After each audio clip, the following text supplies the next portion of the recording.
कागज वाली चुड़ैल का खौफ।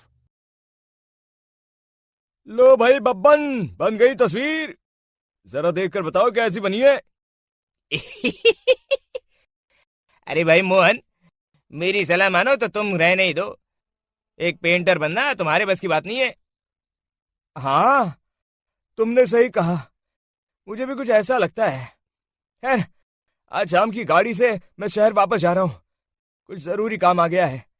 शहर से वापस आने के बाद तुमसे मिलता हूँ। मोहन अपने घर के दरवाजे पर ताला लगा देता है और फिर वहां से चला जाता है। फिर उसी रात अचानक तेज हवाएं चलने लगती है। चारों तरफ डरावना माहौल बन जाता है। तभी मोहन की बनाई पेंटिंग की वो औरत एक खतरनाक चुड़ैल में बदल जाती है और पेंटिंग से बाहर आ जाती है।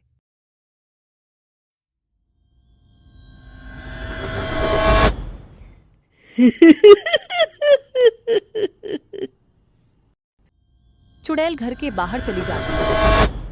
वहीं दूसरी तरफ दो चोर लाला सुखी राम के घर से चोरी करके भाग रहे होते हैं। दोनों भागते भागते गांव के चौराहे के पास पहुंच जाते हैं। तभी अचानक वो चुड़ैल उन दोनों के सामने आ जाती है।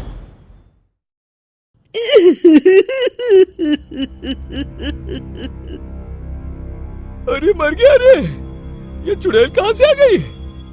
अरे मैंने तो तुझसे पहले ही कहा था कि आज अमावस्या की रात है, आज हमें चोरी नहीं करनी चाहिए। हाँ भाई बिल्ला, तुमने बिल्कुल सही कहा।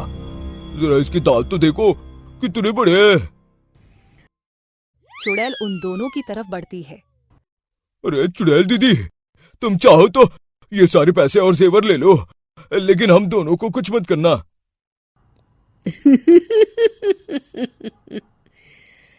पैसे और जेवर के लालच में तुम इंसान बिकते हो, हम चुड़ैल नहीं। तभी चुड़ैल उन दोनों चोरों को पुतले बना देती है।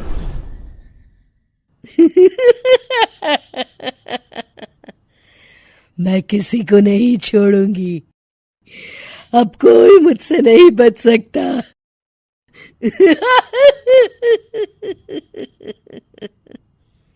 चुड़ैल अपने अगले शिकार की खोज में वहां से चली जाती है। गांव के दूसरी ओर जाने पर चुड़ैल को हरिया, बिरजू और बब्बन दिखाई देते हैं। आज संडे है, आज कपिल शर्मा शो देखने का दिन है। जोर से बोलो। आज संडे है। मैंने नहीं सुना। आज संडे है, आज कपिल शर्मा देखने का दिन है। हाँ, ये हुई ना बात। अरे ये कपिल शर्मा कौन है जो ये लोग उसे देखने के लिए इतने उतावले हुए जा रहे हैं? खैर, मुझे क्या, मैं अभी इन दोनों को मजा चखाती हूँ। चुड़ैल तेजी से उड़कर उन तीनों के सामने आकर खड़ी हो जाती है।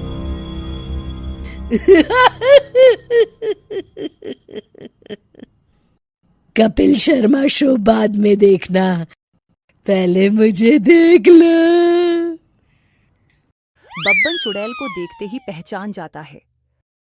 अरे ये तो तस्वीर वाली औरत के जैसी दिख रही है। मुझे अभी नहीं मरना है। अरे भागो रे। तीनों वहां से भाग खड़े होते हैं। बब्बन तो किसी तरह अपनी जान बचाकर वहां से भाग जाता है, लेकिन हरिया और बिरजू को चुड़ैल पकड़ लेती है और उनको पुतला बना देती है। फिर चुड़ैल बब्बन को पकड़ने के लिए उसका पीछा करती है, लेकिन बब्बन उसे कहीं नहीं दिखता। अरे वो मोटा तो बड़ा तेज भागता है, शायद उस तरफ गया होगा। बब्बन एक दीवार के पीछे छुपकर बैठ जाता है और चुड़ैल उसके सामने से आगे निकल जाती है। बाल बाल बच गया। अगली सुबह बब्बन सभी गांव वालों को सारी बात बता देता है। फिर उस चुड़ैल के डर से रोज शाम होते ही पूरे गांव में सन्नाटा छा जाता था और कोई भी अपने घर से बाहर नहीं निकलता था।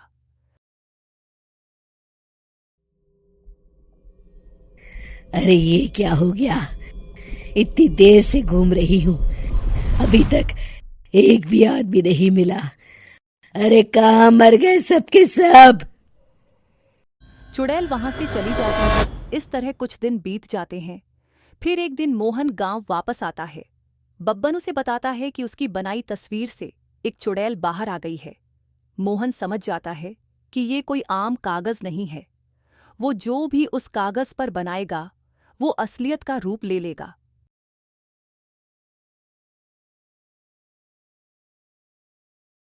अरे मोहन भाई, अब तुम क्या करने वाले हो? मेरे पास एक बहुत बढ़िया तरकीब है। मैं इस कागज पर उस चुड़ैल की एक ऐसी तस्वीर बनाऊंगा जिसमें वो तपती धूप के नीचे खड़ी दिखाई देगी, और फिर जैसे ही सवेरा होगा वो चुड़ैल इस कागज से निकलकर बाहर चली जाएगी और सूरज की तेज धूप में जलकर राख हो जाएंगी। मोहन बिल्कुल वैसी ही तस्वीर बना देता है और फिर जैसे ही सवेरा होता है वो चुड़ैल तस्वीर से निकलकर बाहर धूप में चली जाती है और सूरज की गर्मी बर्दाश्त नहीं कर पाती और जलकर राख हो जाती है।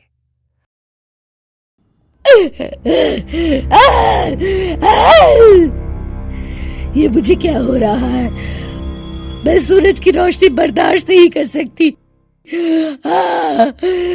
मेरा पूरा शरीर जल रहा है।